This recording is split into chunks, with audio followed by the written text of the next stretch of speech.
Wild Weather, What's to Blame? Presented by Science at NASA. Record snowfall, killer tornadoes, devastating floods, there's no doubt about it. Since December 2010, the weather in the USA has been positively wild. But why? Some recent news reports have attributed the phenomenon to an extreme La Niña, a band of cold water stretching across the Pacific Ocean with global repercussions for climate and weather. But NASA climatologist Bill Patzert names a different suspect, La Nada. La Niña was strong in December, he says, but back in January it pulled a disappearing act and left us with nothing, La Nada, to constrain the jet stream. Like an unruly teenager, the jet stream took advantage of its newfound freedom, and the results were even more disastrous.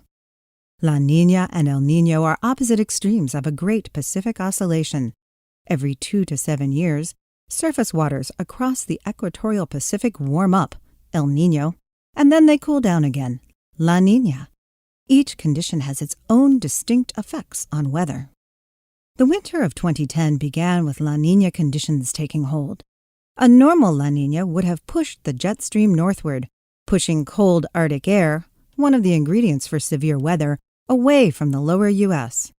But this La Niña petered out quickly, and no El Niño rose up to replace it. The jet stream was free to misbehave. By mid-February 2011, the jet stream was meandering wildly around the U.S. The weather pattern became dominated by strong outbreaks of frigid polar air, producing blizzards across the west, upper Midwest, and northeast U.S. The situation lingered into spring, and things got ugly. Russell Schneider, director of the NOAA National Weather Service Storm Prediction Center, explains. First, very strong winds out of the south carrying warm, moist air from the Gulf of Mexico met cold jet stream winds racing in from the west. Stacking these two air masses on top of each other created the degree of instability that fuels intense thunderstorms.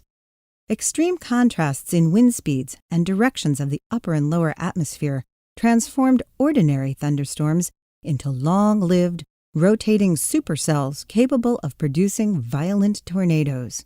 In Patzert's words, the jet stream, on steroids, acted as an atmospheric mixmaster, causing tornadoes to explode across the Deep South and Tornado Alley, and even into Massachusetts. The action's not over. This is weather, after all. What will happen next? Please don't say La Nada. For more information about wild weather on Earth and other planets, please visit science.nasa.gov.